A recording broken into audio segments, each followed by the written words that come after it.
The air in the state-of-the-art forensic center, everything sterile and cold, always felt like a thin veil of disapproval. It clung to me, this perpetual chill, a constant reminder of why I was here, or rather why I wasn't really here. Not anymore. My name is User SC, and I used to be the bright, shining star of this place. Now I was a ghost, a consultant who lived on the fringes, brought in for the truly impossible.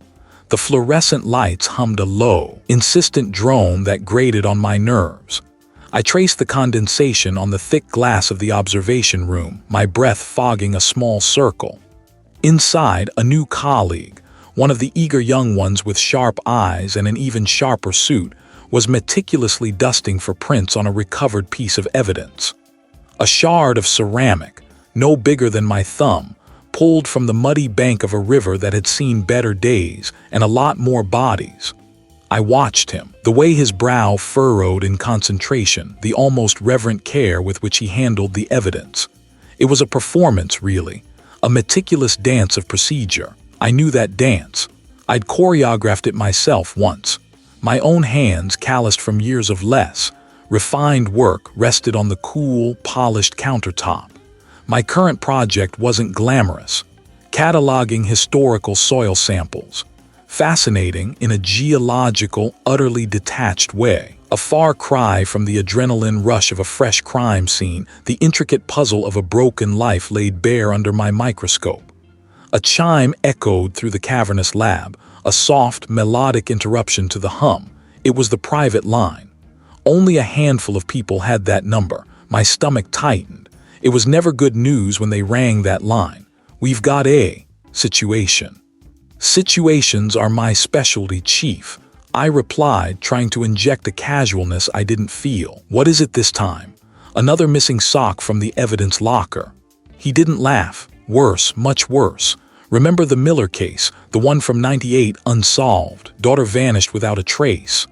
My mind flashed back. A young girl, bright as a button, gone from her bedroom in the dead of night. No forced entry, no witnesses, nothing. A perfect, terrifying blank. Vaguely, what about it? We got a hit. A partial DNA match on on a piece of evidence from the Henderson case. The disappearance from 2 years ago. The one where the jogger found the burner phone. I felt a prickle of unease. Henderson, that was a messy one. A young woman out for her morning run vanished. A burner phone found later, wiped clean. No connection to Miller, or so we thought. A partial from Miller on Henderson's phone, that doesn't make sense. They were years apart, different cities even. That's not all, the chief continued, his voice dropping lower, the tension palpable even over the phone. The forensic team on the Henderson case, they ran a microscopic analysis on some fibers found in the victim's car. Fibers that didn't match anything in her known life. They just got the results back. They're a match to fibers found at the scene of the Peterson murder, back in '05. My breath hitched. Peterson. A brutal, unsolved homicide. A retired professor found dead in his study. The scene had been meticulously cleaned, almost too clean. I remembered the frustration, the dead ends. Peterson, that's impossible. The Peterson murder was in a completely different jurisdiction, and Miller was nearly a decade before that. Impossible is what they are saying, User C, but the data doesn't lie. Miller, and we just found something else. Something from the Davies incident, the one from '82. '82. The Davies incident, a young artist, found dead in her studio. A case that had defined my early career and nearly broken me. The meticulousness of the killer, the utter lack of any forensic trail, only found in one obscure botanical garden. The same pollen was found on a glove recovered from the Henderson scene, the one that was apparently clean. I leaned against the counter, the sterile coolness seeping into my back. 3 cases. No, 4. Miller, Henderson, Peterson, Davies. Spanning decades, different cities, different victim profiles. A single perpetrator moving through time, leaving a faint, almost imperceptible signature. What are you saying, Chief? I asked, though I already knew the answer. I'm saying, he said, the words heavy with implication, that our ghost has been here all along, and it looks like he's finally decided to leave us a breadcrumb trail, a trail that only I can follow. We need you back. Full time. I looked at the soil samples laid out on my bench, their earthy browns and grays suddenly seeming irrelevant. The past, the one I'd worked so hard to bury, was clawing its way back to the surface, and it was bringing a monster with it. The soil samples, their muted tones of familiar comfort, now felt like a betrayal. Each grain, meticulously catalogued, was supposed to represent a clean slate, a solvable puzzle. But the pattern, the one that had wormed its way into my sleep and gnawed at the edges of my waking hours, refused to be ignored. It was a phantom limb, an ache where something vital used to be. I leaned closer to the microscope, the image of a single dark fiber swimming into focus. It was from the Taggart case, a victim from 20 years ago. The fibers from the Miller disappearance, a decade later, had looked identical under this very lens. And now, a fresh sample, pulled from the recent disappearance of a local artist, mirrored them perfectly. 3 cases, decades apart, linked by a single, almost invisible thread. My fingers traced the worn edges of the Taggart file, the paper brittle with age. The original investigator, a man whose name I could barely recall now, had dismissed the fiber as a common contaminant. A stray thread from a cheap coat, he'd said, but I'd been insistent, too insistent. My certainty had been my undoing, my relentless pursuit of the truth bordering on obsession. It had cost me everything. A sharp rap on the lab door startled me. I flinched, the magnified fiber blurring. My heart gave a hard thump against my ribs, a betrayal of my carefully cultivated calm. User C, I in there. The voice was gruff, familiar, the chief investigator. He'd been the one to show me the door, a polite but firm ushering out of the life I'd built. Just working. I called back, my voice a little rougher than I intended. I quickly swept the fiber sample back into its sterile container, the tiny evidence suddenly feeling like a bomb. The chief investigator pushed the door open, his presence filling the sterile space. He was a man built like a brick wall, all hard angles and weathered lines. He surveyed the lab, his gaze lingering on the spread of evidence on my bench. His expression was unreadable, a practiced mask honed by years of dealing with the worst of humanity. Still playing with old ghosts. I see, he said, his tone devoid of warmth. He gestured vaguely at the files. Heard I was sniffing around the Miller case again, and now this new one. I kept my back to him, busying myself with rearranging the soil samples, just noticing things, patterns. He let out a short, humorless laugh. Patterns are what got I into trouble last time, user C, remember that. The reminder hung in the air, heavy and suffocating. I clenched my jaw, the old shame a bitter taste in my mouth. This is different, these fibers. He cut me off with a wave of his hand. The Taggart fiber was a dead end, everyone agreed, contamination. But what if it wasn't? I turned, meeting his gaze. My hands were steady, but my insides churned. What if the original analysis was wrong? What if it's the same source across all 3 cases? He walked over to my bench, his heavy boots making soft thuds on the linoleum. He picked up the Taggart file, flipping through the pages with a practiced speed. 20 years, user C.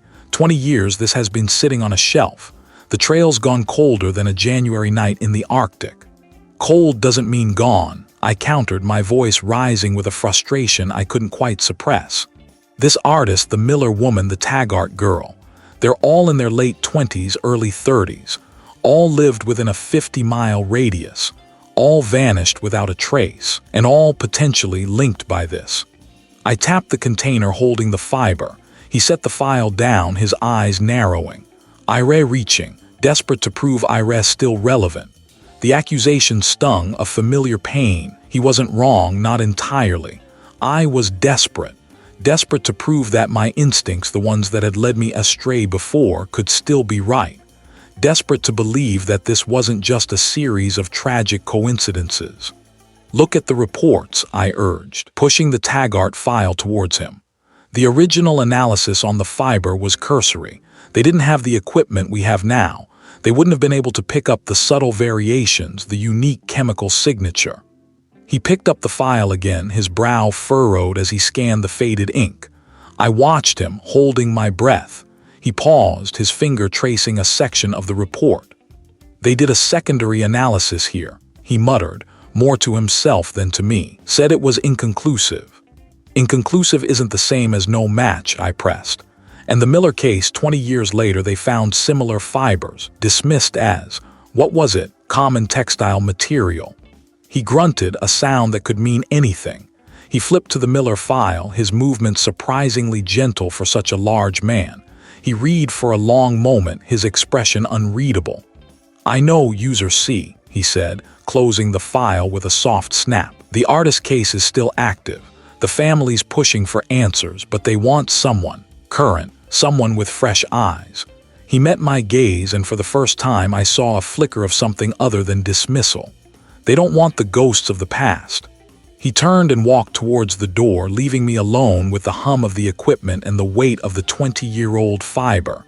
He hadn't explicitly said no. He hadn't explicitly said yes, but he'd looked. He'd read. A dangerous sliver, perhaps, but progress nonetheless. The pattern was too strong. The killer, whoever they were, was still out there, and they were meticulous. The hum of the machines in the state-of-the-art forensic center, everything sterile and cold, was usually a comforting lullaby. It meant order, logic, science. Tonight it felt like a buzzing, anxious insect trapped in my skull. The detective had left, not with a promise, but with a lingering scent of doubt and perhaps, just perhaps, a flicker of interest. He'd taken the fiber sample, the one I'd painstakingly extracted from the 20-year-old evidence bag, a relic from a forgotten victim. Now, it sat under a microscope, its microscopic world laid bare for me, and for him, if he decided to look closer. My fingers traced the cool, smooth surface of the examination table. The air was thick with the scent of ozone and disinfectant, a sterile perfume that always made me feel both powerful and profoundly alone. I'd spent years honing my craft in these pristine environments, dissecting the dead, coaxing secrets from shattered bones and torn flesh. But this was different. This wasn't about a single crime, a single perpetrator. This was a whisper across decades, a phantom thread weaving through a tapestry of forgotten tragedies. I adjusted the focus on the microscope, bringing the offending fiber into sharp relief. It was a deep, almost bruised shade of indigo. Not a common dye, not something I'd find on everyday clothing. I remembered it, though, vaguely. A flash of memory like static on an old television screen. It had been a long time ago, a case that had broken me, a case that had driven me from the public eye and into the hushed solitude of my private consultancy. My own hands, usually steady as a surgeon's, trembled slightly as I logged the preliminary findings. Microscopic analysis confirmed it was a synthetic blend, a polyester nylon mix, but the coloration, that was the anomaly. It had a peculiar luminescence under UV light, almost as if it had been treated with something specific. I ran a spectral analysis, my heart thudding a little faster with each passing second. The results began to populate the screen, a cascade of data points that meant nothing and everything all at once. Then a match. A faint echo from the past, a ghost in the machine, 20 years ago. A young woman found in an abandoned warehouse on the docks. The cause of death had been inconclusive, the evidence scarce, the killer never found. The file was thick, a testament to the thoroughness of the investigation and the ultimate futility. The victim, a stark contrast to the grim surroundings, lay amidst scattered debris. I remembered the initial reports, the frustration of the investigators, the lack of any discernible motive or suspect. I scrolled through the appended reports, my eyes scanning the technical jargon, the dry observations. Then I found it, buried deep in an addendum by a junior technician, a detail easily overlooked. It had been deemed irrelevant, dismissed as a contaminant from the environment. The report even noted its composition, a synthetic blend, but offered no further analysis due to its presumed insignificance. A contaminant or a calling card. My breath hitched. It was more than a coincidence.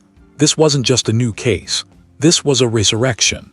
The killer I'd thought long gone or perhaps never even existed in the first place was back, and they were taunting me.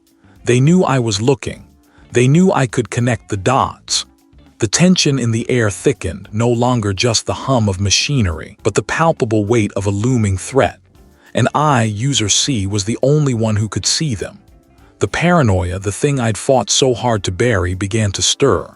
Had they known I'd be the one to pick up this new case? Had they wanted me to? This was no longer about solving a crime, it was about surviving it. The detective's departure left a void, not of silence, but of amplified anxiety. He hadn't just left, he deposited a burden of unanswered questions, a seed of doubt that was already starting to sprout in the sterile soil of my lab. I ran a gloved hand over the cool, polished surface of my workbench. A faint, almost imperceptible scent clung to the air, something floral and cloying like wilted lilies. It was a scent I'd encountered before, a ghost from a past I tried to keep buried. My gaze drifted to the digital display on the analyzer. It was processing the trace evidence from the victim's fingernails, searching for anything that might link her to the others. The preliminary results were frustratingly vague, common environmental particulates, nothing that screamed killer. But I knew, with a certainty that gnawed at me, that there was a connection. It was in the subtle inconsistencies, the meticulous absence of obvious clues, the sheer audacity of it all. I poured myself another mug of lukewarm coffee, the bitter taste doing little to sharpen my focus. The detective's words echoed in my mind. You're the only one who sees it, user C, the only one who knows what to look for. He believed I was the key, but he didn't understand the price of knowing. I picked up a magnified photograph of a tiny fiber found under the victim's scarf. It was a peculiar shade of indigo, almost black, and its weave was unusually tight. I'd seen it before. My breath hitched. It was identical to a fiber I'd documented from the scene of the Harbor Strangler case 15 years ago. A case that had ended my career, that had broken me. My fingers trembled as I keyed in the old case number, accessing the archived data. The digital files, crisp and clear on the screen, felt like shards of glass in my memory. There it was, the indigo fiber. And next to it, another sample, a faint smudge of what looked like dried paint, a specific shade of ochre. I dismissed it then, a random contamination. But now, the woman from the shipyard, the student found in the park, the accountant discovered in his study. Each one had its own story, its own seemingly unrelated details. The shipyard victim had a faint trace of indigo fiber on her shoe. The student had a minuscule fleck of ochre paint on her jacket. The accountant's file mentioned a faint, almost imperceptible floral scent detected by the initial responding officers, a scent they'd attributed to air freshener. Lily. My heart hammered against my ribs, a frantic, trapped bird. This wasn't coincidence. This was deliberate. The killer wasn't just meticulous, they were taunting me. They were leaving breadcrumbs, leading me back to the very case that had ruined me, daring me to connect the dots. A sudden, sharp ping from the analyzer jolted me. It was the trace evidence report for the shipyard victim. I scanned the summary, my eyes widening. Among the expected particulates, there was something else. Something small, easily overlooked. A single, almost microscopic shard of glass. Not just any glass. Specialized, tempered glass used in high-end optical equipment. I remembered that shard. It had been on the periphery of the Harbor Strangler investigation. I dismissed it as irrelevant, a piece of broken window from a nearby building. But it was too small, too precisely shaped to be random. The killer was revisiting their past, leaving echoes of their original crimes in these new victims. They were playing a game, and I was the unwilling opponent. I leaned back, the sterile air of the lab suddenly feeling suffocating. The hum of the machine seemed to amplify, each whir and click a mocking reminder of my isolation. The detective thought I was the one with the answers. But what if the killer was the one who knew me better than anyone? What if they were anticipating my every move, using my own past against me? My gaze fell on a small, innocuous item on my desk, a faded photograph from my old university days. My former mentor, smiling broadly, his arms slung around my shoulders. He'd been the one to introduce me to the world of forensics, the one who'd championed my early career. He'd also been the one who disappeared without a trace shortly after the Harbor Strangler case. A knot of suspicion tightened in my stomach. I dismissed it as paranoia. It was a ridiculous leap, a desperate attempt to find a pattern where none existed. But the seed of doubt, once planted, was relentless. I stood up, my legs feeling heavy. I needed to go back. Back to the archives, back to the old files. I needed to see if the indigo fiber, the ochre paint, the specialized glass, and the faint scent of lilies were not just connected to the Harbor Strangler, but to something even older, something deeper. And I needed to do it before the killer decided to leave me a more personal message. The buzzing in my skull intensified, no longer an anxious insect, but the insistent thrum of a gathering storm.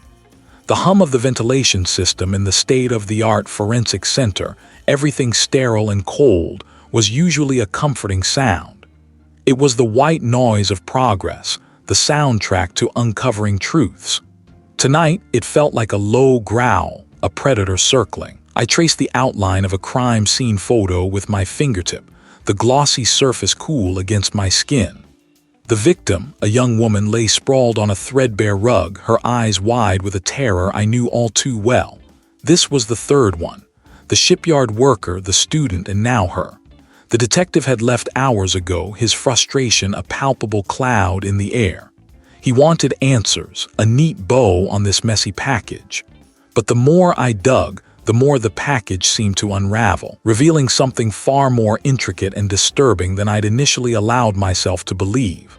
The initial reports had dismissed them as isolated incidents, tragic but unconnected. A robbery gone wrong, a personal dispute, a random act of violence. Standard explanations for standard tragedies. But I wasn't dealing with standard tragedies. I was dealing with a ghost. A meticulous, patient phantom who left behind just enough of a signature to snag my attention, but never enough to pin down. Until now. I brought up the initial analysis reports for each case, side by side on the massive monitor. The chemical residue found on the shipyard worker's hands, initially dismissed as industrial solvent. The trace fibers clinging to the student's jacket, a peculiar blend of natural and synthetic materials. And now, the faint scent of a specific, almost floral, perfume on the deceased woman, one that wasn't listed as hers. My fingers flew across the keyboard, cross-referencing databases, running algorithms I designed years ago, back when my reputation was a shield, not a target. The solvent, the fibers, the perfume. Individually, they were meaningless. Together, the solvent was a specialized industrial cleaner, rarely used outside of high-end manufacturing. The fibers were a unique blend, patented by a small textile company that had gone out of business a decade ago. And the perfume, that was the kicker. It was a limited edition fragrance discontinued 20 years ago. My breath hitched. 20 years, this wasn't just one killer. This was a career. A decades-long career of calculated violence hidden in plain sight. My mind raced, piecing together the fragments. The victims were disparate. No obvious connection in age, profession, or social circle. But they all shared something else, something I was only just beginning to see. Each one, in their own way, represented a kind of vulnerability. The shipyard worker new to the city, alone. The student, a little too trusting, walking home late. The woman, her apartment showed no signs of forced entry, and then it hit me. The paranoia, the constant itch at the back of my neck, the feeling of being watched. It wasn't just my guilt manifesting. It was real. The killer wasn't just leaving a trail, they were leaving breadcrumbs for me. The usual delivery personnel, the night shift technicians, nothing out of the ordinary. But then I noticed something. A brief flicker in the camera feed outside the main entrance just after midnight 3 nights ago. A momentary distortion like a glitch. It was so small, so insignificant, I might have missed it if I hadn't been scrutinizing every pixel. I zoomed in, enhancing the image. It was too indistinct to make out features, but the gait. It was deliberate, unhurried. And then, as the shadow moved past the edge of the frame, a glint of metal caught the faint ambient light. A briefcase. I recognized that briefcase. It belonged to the detective. He'd been here late, reviewing the files just like me, but he'd left hours before the glitch. This wasn't just about solving old cases anymore. This was about survival. The killer knew I was looking. They knew I was getting close. And they were playing with me. They were leaving clues, yes, but they were also leaving warnings. The briefcase, a symbol of the detective's authority, his access to the very evidence I was analyzing. A taunt. I looked back at the images of the victims, their faces stark against the sterile white of the lab. They weren't just victims of a killer. They were victims of a game. And I, User C, the disgraced scientist, had just realized I was the next player. The stakes had just gone from solving a mystery to staying alive. I traced the outline of a crime scene photo with a gloved finger, the harsh overhead lights glinting off the glossy paper. Another one. The third in as many weeks, all logged as isolated incidents, cold and forgotten until now. But I saw the thread. Faint, almost invisible, but there. A specific type of ligature mark, a subtle pattern in the dispersal of trace evidence that screamed precision. I didn't look up, my focus locked on the minute details of the photograph. A faint, almost imperceptible bruising pattern on the victim's wrist, visible only at this specific magnification. It mirrored the marks on the other two. The brass isn't interested in chasing ghosts, my colleague replied, a hint of impatience in their tone. They want current cases, tangible evidence, not some pattern you're seeing in decades-old files. I finally met their gaze, a flash of defiance in my own. This isn't a pattern, it's a signature, and the ghost is still out there, leaving breadcrumbs for anyone smart enough to follow. I tapped the photo. Look at this. The angle of the knot, the pressure points, it's too specific to be a coincidence. The same tool, or at least the same method, was used in the 88 homicide and the 95 disappearance, and now this. My colleague sighed, running a hand through their short-cropped hair. User C, I respect your dedication, I really do, but you're letting your history cloud your judgment. We've been over this. Those cases were closed, ruled as unrelated accidents or opportunistic crimes. The word history hung in the air, heavy and suffocating. It was the unspoken reason I was even back in this sterile, gleaming fortress of science. My own past mistakes, a spectacularly botched investigation years ago, had landed me here, relegated to analyzing traffic accident debris and cataloging biological samples.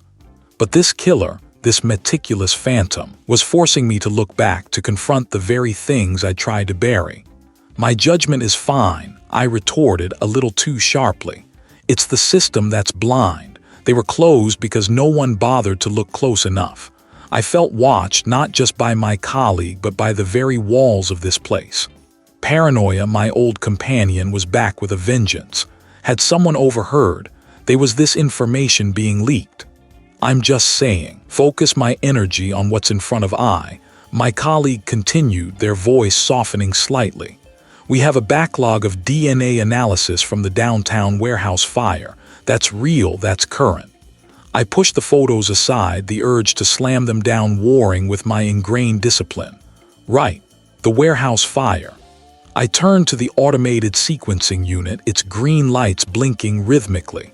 Just keep an eye on the archival requests. See if anyone's been pulling up the files on the 88 and 95 cases.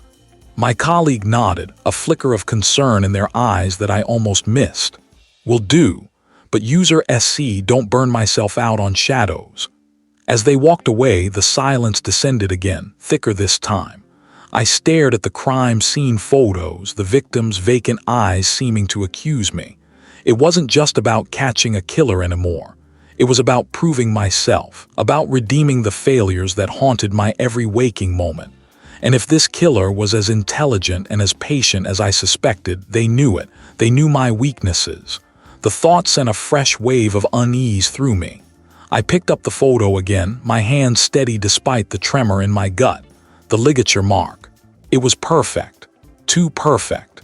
And that was the first crack in the illusion of a closed case. The first real clue that this wasn't just a pattern, but a carefully orchestrated performance. And I had a sinking feeling the finale was still to come.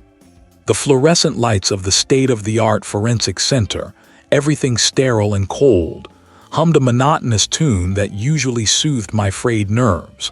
Tonight, it felt like a buzzing fly trapped in a glass jar, amplifying the frantic beat of my own thoughts. I'd been staring at the same set of photos for hours, the victim's blank stare a silent accusation. The familiar knot of dread tightened in my stomach. The pattern was too precise, too deliberate to be a coincidence.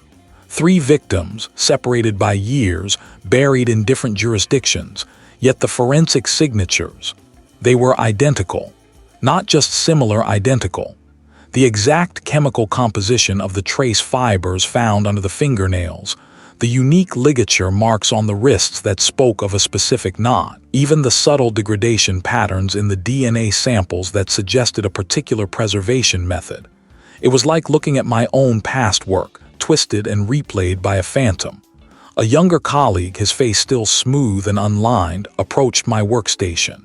He held out a tablet, his expression a mixture of curiosity and concern. "User C, you've been here all night. Anything new?" I looked up, my eyes gritty from lack of sleep and too much screen time. "New? No, just old, very old and very, very careful." I gestured to the magnified image of a microscopic fiber. "See this? A blend of polymers I developed for a specialized lab application, supposed to be impossible to trace back without knowing the exact synthesis process." The younger colleague leaned in, his brow furrowed. "But you said this was from the Miller case from '98. That lab project wasn't even public then." That was the kicker.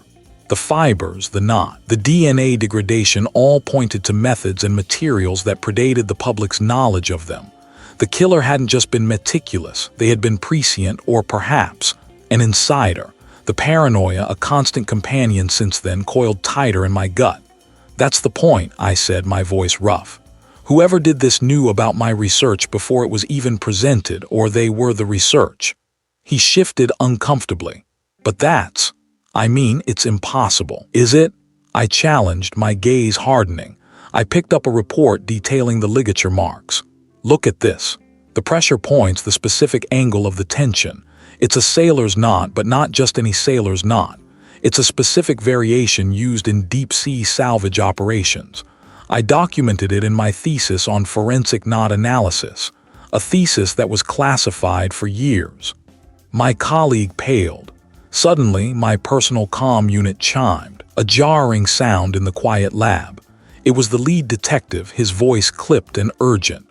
"User C, we've got a situation. Another one, this one. It's fresh." The killer wasn't just mimicking the past, they were actively operating in the present. They were still out there, still killing, and they were aware of my investigation. "I'm on my way." As I grabbed my jacket, my gaze fell on the crime scene photos again. I had been so focused on the past, on the echoes of old crimes, that I hadn't seen the present unfolding right under my nose. The killer was escalating, and they were doing it to draw me out. My paranoia, once a hindrance, now felt like a necessary shield. This was no longer an investigation. It was a hunt, and I was both the hunter and the prey. The hum of the air filtration system in the state-of-the-art forensic center, everything sterile and cold, was usually a comforting sound. It meant order, precision, the quiet pursuit of truth. Tonight it felt like a mocking whisper, a reminder of how far I'd strayed from that ideal. My focus had been so locked onto the how of these murders, the meticulousness of the kill, that I'd missed the why. The victim's eyes in the photograph, wide and unseeing, jolted me. They weren't just victims, they were statements.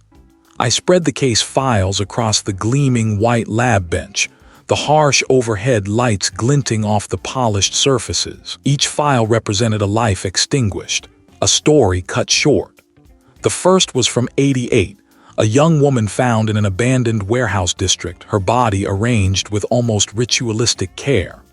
Then '95, a man in a derelict theater, the scene eerily similar. And now our recent discovery, the one that had brought me back from my self-imposed exile.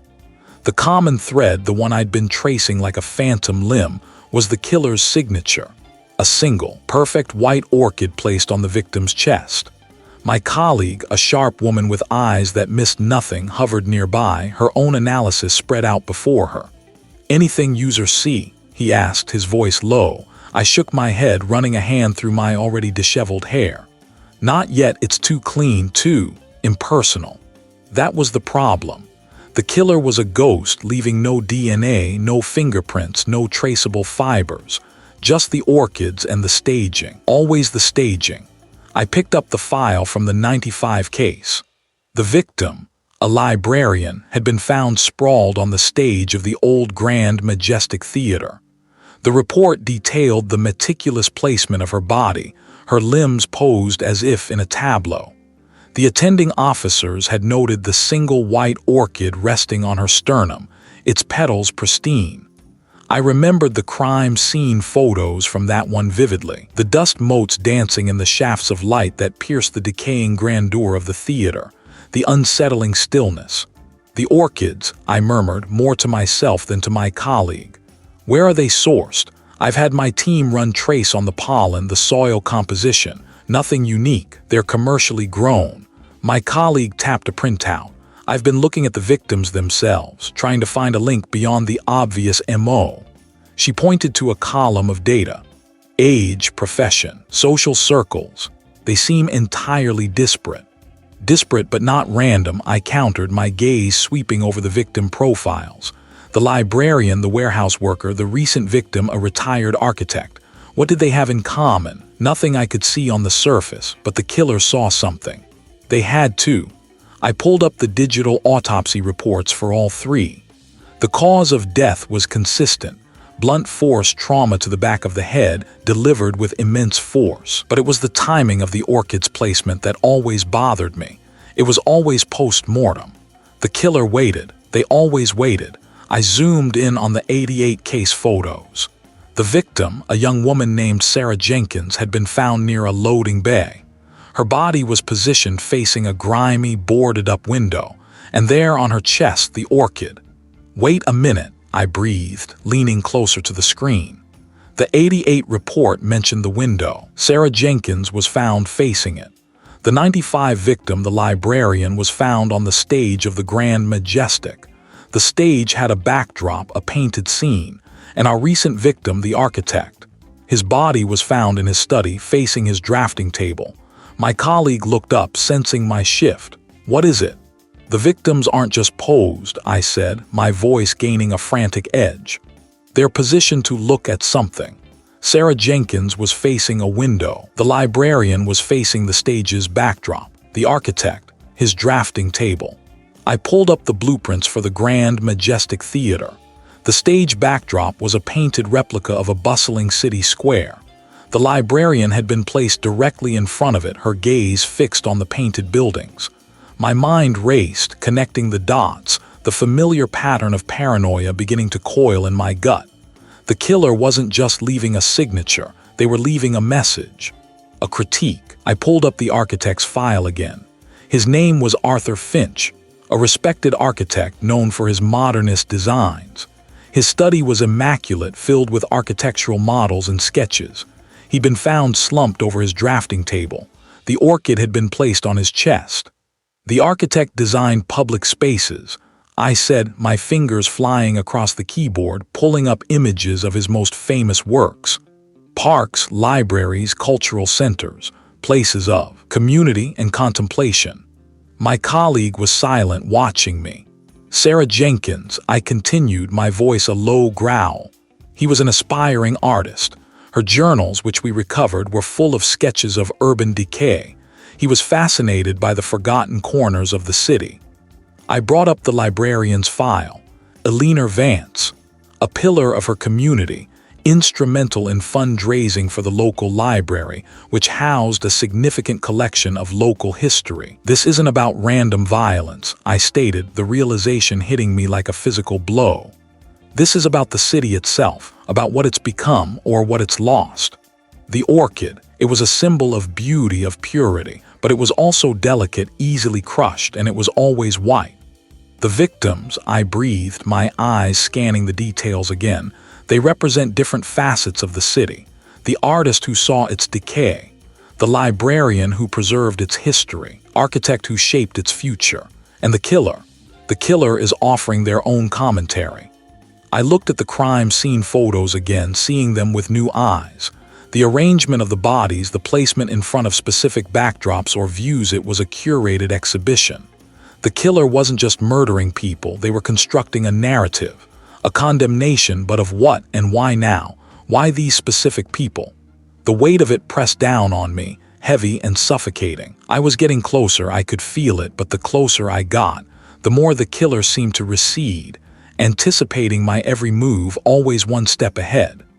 The air in the state-of-the-art forensic center, everything sterile and cold, hummed with a low, constant thrum. It vibrated through the soles of my boots, a counterpoint to the frantic rhythm I felt beating against my ribs. I'd been here for hours, surrounded by the silent, accusing glow of monitors, the sharp scent of disinfectants, a familiar balm, and a constant irritant. The crime scene photos, meticulously catalogued and displayed, swam before my eyes, a gallery of ghosts. The killer wasn't just leaving bodies, they were composing them. Each victim a brushstroke in a macabre masterpiece. The last image I'd focused on was the woman found by the old observatory, her arms outstretched as if embracing the distant, indifferent stars. It mirrored the pose of the first victim, decades ago found near the city's founding monument. Coincidence? I'd learned long ago that the universe, especially the one populated by killers, didn't deal in coincidence, it dealt in intent. My fingers traced the outline of a suspect profile on the screen, a composite sketch of a man seen loitering near one of the scenes.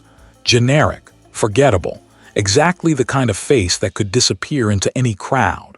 But this killer wasn't generic. They were precise. They were deliberate. They were speaking to me. A sudden thought, sharp and unwelcome, pricked at my concentration. What if the killer wasn't just sending a message, but actively testing me?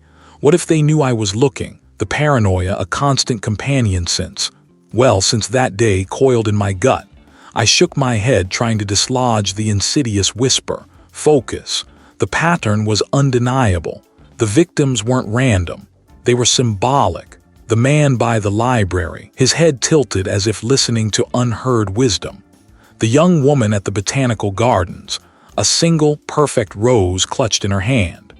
Each tableau, a commentary on a perceived societal failing, a judgment passed in blood. But what unified them?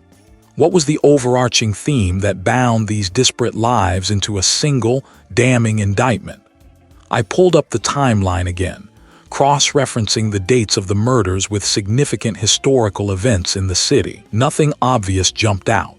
No anniversaries, no public scandals that directly linked the victims. It was too subtle, too buried. The killer was playing a long game, weaving their narrative through the fabric of time itself. My gaze drifted to a corner of the lab, where a wall of specialized equipment stood silent and imposing. It was designed for the impossible, for the anomalies that baffled conventional forensics. It was here, in this temple of science, that I had once been lauded, and it was here, in this same sterile environment, that my career had imploded. The irony was a bitter pill. A faint metallic scent, almost imperceptible beneath the pervasive disinfectant, snagged my attention. It was coming from a discarded evidence bag on a nearby workbench. I'd processed it myself yesterday, a few stray hairs from the observatory scene. My own hands had sealed it. But as I leaned closer, a detail I'd overlooked or perhaps dismissed leaped out. Not blood, too thick, too granular. I grabbed a pair of gloves, my movements suddenly sharp, efficient. Carefully, I opened the bag, my breath held tight in my chest. Under the bright overhead lights, the smudge resolved itself. It looked like dried ink, but not just any ink. The color was a deep, almost bruised violet, and it had a peculiar sheen. I remembered seeing a similar hue in a very specific context, something I'd filed away as irrelevant. A series of meticulously crafted forgeries, each one signed with a distinctive violet ink. The forger had vanished, leaving the authorities baffled. Could it be the same hand? The killer was an artist, a historian, a judge, and now perhaps a forger. The layers were peeling back, revealing a mind of terrifying complexity. This wasn't just about catching a killer anymore. I needed to draw them out, to force their hand. They were anticipating my every move, yes, but they were also leaving breadcrumbs, tiny oversights born of arrogance. The ink smudge was one. The deliberate staging of the scenes was another. They wanted to be seen, to be understood, but only on their terms. A plan began to form, a dangerous gamble. I would use their own methods against them. I would create a narrative, a lure, something that would resonate with their twisted sense of justice and artistry. I would offer them a stage and a challenge. I walked over to a secure terminal, my fingers flying across the keyboard. I accessed the restricted city archives, pulling up records that hadn't been touched in decades. Not the official histories, but the forgotten ones. The scandals, the hushed-up crimes, the injustices that had festered in the city's underbelly. I started to construct a new tableau, a phantom crime scene, meticulously detailing its elements, its symbolism, its hidden message. I would plan it where I knew they would find it, and I would wait. The hum of the state-of-the-art forensic center, everything sterile and cold, seemed to amplify the tremor in my hands. It wasn't just the late hour, it was the weight of what I was about to do. I'd spent days sifting through the digital ghosts of forgotten crimes, piecing together a mosaic of malice that spanned decades. The pattern was undeniable, a chilling signature etched across victims who, on the surface, had nothing in common. Now I was certain I knew who was behind it all. My colleague, the lead detective, stood by the main console, his face a mask of grim anticipation. He trusted me against the better judgment of many to see what others had missed. The data streams on the massive screens flickered, a silent testament to the lives lost. I pointed to a specific data cluster, a series of seemingly innocuous anomalies I'd flagged. "This," I said, my voice raspy from disuse, "this is where he's been hiding in plain sight." The detective leaned closer, his brow furrowed. "You're sure, User C? This is a huge accusation. I've cross-referenced every digital footprint, every paper trail, every missed opportunity," I replied, the words tumbling out, fueled by adrenaline and a desperate need for this to be over. The access logs, the purchase histories, the travel manifests. They all converge on one individual, someone with intimate knowledge of the systems, someone who could manipulate evidence, someone who could erase themselves from the narrative. My gaze drifted to a photograph displayed on a side monitor, a grainy image of a suspect from a case 20 years prior. He'd been cleared, of course. No concrete evidence. But the angle, the slight tilt of his head, the way his eyes seemed to bore into the lens. "He's been watching us," I murmured, more to myself than to the detective, anticipating our moves. He was always one step ahead, always leaving just enough misdirection to send us down the wrong path. The detective nodded slowly, his eyes scanning the screen. "So how do we bring him in? He's not going to walk in here and confess." "He won't," I agreed, a knot tightening in my stomach. "But he'll want to see what we've found. He'll want to know if his masterpiece is about to be unveiled." I knew his arrogance. I knew his need for control. He wouldn't be able to resist. My breath hitched. The detective tensed beside me, his hand hovering near his sidearm. Through the reinforced glass, I saw him. He was older, of course, but the same sharp features, the same unnervingly calm demeanor were unmistakable. He looked like he belonged here, a visiting dignitary rather than a predator who had stalked the periphery of justice for decades.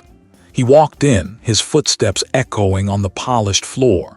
He wore a tailored suit, a stark contrast to the utilitarian jumpsuits of the technicians. He surveyed the room with a practiced ease, his gaze sweeping over the monitors, the equipment, the people. When his eyes landed on me, a flicker of something surprise, amusement, crossed his face. The detective stepped forward. "We've been expecting you." The stranger offered a polite, almost dismissive smile. "I hope I haven't kept you waiting." I received an. I stepped out from behind the console, my legs feeling like lead. "It's not a new case," I said, my voice steady despite the tremor in my hands. "It's all of them." He tilted his head, mirroring the pose in the old photograph. "I'm afraid I don't follow." "The victims," I pressed on, my gaze locked with his. "The timelines, the methods, they all lead back to you." I gestured to a screen displaying a complex network of interconnected data points. You were meticulous. You thought you were invisible. His smile widened, a predator's baring of teeth. And you, user C, you think you found a ghost in the machine. No, I corrected, stepping closer, the air crackling with unspoken tension. I found the operator. He chuckled, a low, resonant sound that sent a shiver down my spine. You have an overactive imagination, my dear scientist. You see patterns where there are none. It's a common affliction, I'm told. Is it? I countered, my mind racing, recalling every detail, every discrepancy. Then explain the microscopic fibers found at the first scene, fibers that match the upholstery in your personal vehicle. Explain the security footage from the warehouse district, showing a figure matching your build near the abandoned loading dock the night the third victim disappeared. I had laid my cards on the table, revealing everything I had. Now, it was his move, and I had a terrifying feeling he was about to play his best hand. The amusement had drained from the detective's face, replaced by something I couldn't quite read. It wasn't anger, not exactly.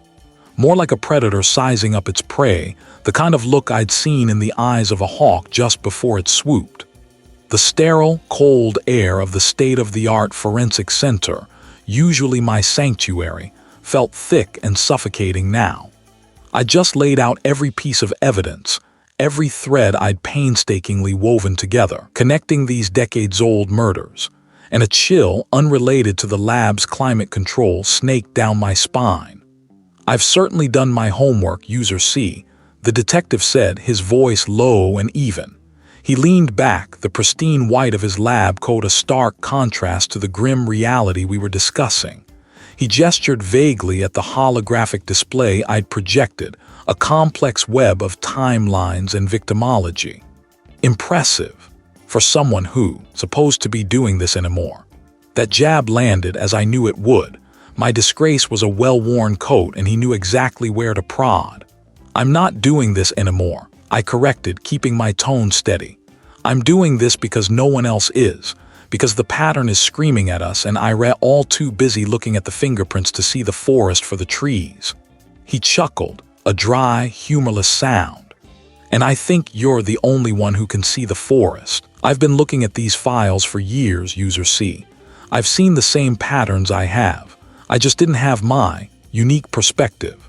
He paused, his gaze sweeping over the evidence boards I'd meticulously arranged. Or my access. Access. That word hung in the air between us, heavy with unspoken implications. My access was a double-edged sword, a relic of my former life, a life I'd burned to the ground. I'd leveraged every favor, every old contact, every ghost in the system to get here, to get this far. The way the victims were positioned, I pressed on, ignoring the barb. The specific tools used, the minimal trace evidence left behind, the almost artistic way they were arranged. It's not just a killer, it's the killer, the one who's been playing this game for 30 years. The detective steepled his fingers, his eyes fixed on the display. And I rest certain this isn't just confirmation bias. I've been looking for this connection, user C. It's natural to find it when I read that invested. I felt a surge of frustration, but I forced it down. He was right to a degree. I was invested, more than he could possibly know. My career, my reputation, my sanity, all had been sacrificed on the altar of this investigation. But that didn't invalidate the facts. Look at the ligature marks on the Miller case, I said, pointing to a magnified image. They match the abrasions on the wrists of Sarah Jenkins, found 20 years prior. Same depth, same width, same specific pattern of abrasion, and the cranial trauma on the most recent victim, identical to the one found on the first John Doe back in '88. The M.E. ruled that a freak accident, a fall. He didn't flinch. He just watched me, his expression unreadable. Accidents happen, user C. Not like this, I countered, my voice rising. Not with this level of precision. This killer is meticulous. He's patient. He's been watching, learning, waiting for the right moment to strike again and again, and he's been getting bolder. He finally broke his gaze from the display and met mine. There was a flicker of something in his eyes then, a shadow of recognition, or perhaps just a weariness that mirrored my own. Bolder, I say. Yes, I affirmed. The intervals between the killings are getting shorter. The staging is becoming more elaborate. He's not just killing anymore, he's leaving a message, a taunt. And the message is that he can get away with it, that he's always one step ahead. I took a deep breath, the recycled air doing little to calm my nerves. Which brings me to the final piece, the one that made me come to I, despite everything. I tapped a sequence on the console, bringing up a satellite image of an industrial district on the outskirts of the city. It was a derelict area, mostly abandoned warehouses and disused loading docks. This property, I answered, my voice dropping to a near whisper, was purchased anonymously 6 months ago. Cash. It's been completely retrofitted. State-of-the-art security, underground access, reinforced construction. And the company that brokered the sale, a shell corporation with no traceable assets registered offshore. But I found a single anomaly. A small, almost insignificant discrepancy in the property transfer deed. A single-digit typo. The detective leaned forward, his eyes narrowing. A typo. Yes, I confirmed. A typo that, when corrected, points to a holding company I investigated years ago, Unsavory Operations. They were rumored to have a black site, a place where they could do anything. He was silent for a long moment, his gaze fixed on the image. The tension in the room was a palpable thing, coiled spring ready to snap. I think our killer has a private facility. He finally asked, his voice barely audible. I think, I responded, meeting his stare, that our killer has been hiding in plain sight, using his resources to orchestrate these murders for decades. And I think that facility is where he keeps his trophies, or worse. The implication hung heavy. Was this facility also where he planned his next move? Or perhaps where he was keeping someone even now? This was no longer just about solving old cases. It was about stopping a monster before he could strike again. And I had a terrifying feeling that the detective, for all his skepticism, was starting to believe me. The air in the state-of-the-art forensic center, everything sterile and cold, hummed with a low, almost imperceptible thrum. It was the sound of machines working, of data processing, of 1,000 invisible eyes watching. And for the first time in a long time, that hum didn't set my teeth on edge. It felt familiar, like a forgotten language I was slowly remembering. The detective stood beside me, his shadow stretching long and thin across the polished floor. His gaze was still locked on the projection screen where a collage of grainy, decades-old crime scene photos swam in a disorienting dance. Each one a ghost. A private facility, the detective repeated, the words a rough exhalation. His voice, usually so commanding, was laced with a weary curiosity. You think they've been operating all this time right under our noses in their own laboratory? I nodded, my eyes scanning the faint smudges on one of the older images, a detail so minute most would dismiss it, but not me, not anymore. Not just a lab, a sanctuary, a place where they could perfect their craft, where they could control every variable, every element. I gestured to the screen. Look at the blood spatter analysis on the Miller case from '87. Then compare it to the ligature marks on the Johnson victim from '02. The precision, the angle of impact, the specific depth of the incision. It's consistent. It's evolved. My mind raced, piecing together the scattered fragments I'd been chasing for months. The paranoia that had once crippled me, that had driven me from the profession, now felt like a finely tuned instrument. It was no longer a burden, but a sharp edge that helped me cut through the noise. But why the anonymity? The detective mused, running a hand over his chin. Why not claim credit? Why not gloat? Because the act itself was the reward, I said, my voice firm. The planning, the execution, the perfect absence. They weren't driven by ego, but by a profound, almost clinical satisfaction in their own ingenuity. They saw themselves as artists, perhaps, or scientists perfecting an experiment. I tapped a specific point on the screen, a faint discoloration near a victim's fingernail. This pigment, I've seen it before. In that old, unsent letter I found in the archives, the one from the suspected accomplice who vanished without a trace. The detective leaned closer, his brow furrowed. The accomplice who was supposed to be the mastermind. Exactly.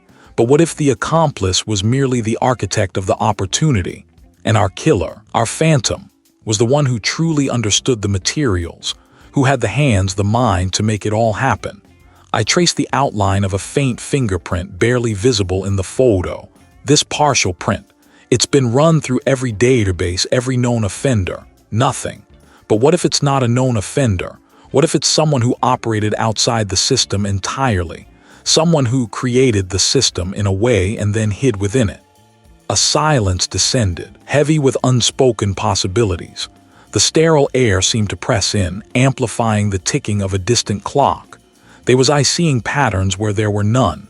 There was this just another elaborate delusion born of my own fractured psyche. But then I looked at the detective. He wasn't dismissive. He was listening, really listening. And in his eyes, I saw a flicker of the same intellectual hunger that had once defined me. "The accomplice's letter," he said slowly, his gaze still fixed on the screen. "It mentioned a collection, a private obsession. Could this facility have been their gallery, or their workshop?" I countered. "A place where they could acquire, process, and refine. And the pigment, it matches the trace elements found in the soil samples from the abandoned quarry outside the city limits, the one that was decommissioned in the late 70s. My heart gave a strange little lurch. The quarry. I remembered the reports. No bodies, no evidence, just gone. The quarry, the detective breathed, a sudden realization in his voice. "It's close to that old industrial park, the one that's been largely vacant for decades. A perfect place to hide," I finished. "A place with access to raw materials and the infrastructure to operate unseen. The cases aren't unrelated, they're milestones. Each one a refinement, a step towards perfection." I turned away from the screen, facing the detective directly. The paranoia hadn't vanished, but it had been transmuted. It was now a tool, sharp and precise. "I think I know where to look," I said, a quiet certainty settling over me. The phantom had been hiding in plain sight, manipulating the very system designed to catch them. And now I was ready to step back into the light. Not to reclaim what I had lost, but to find a new equilibrium, a place where my particular brand of insight could finally serve a purpose. The hum of the machines seemed to fade, replaced by the steady rhythm of my own resolve.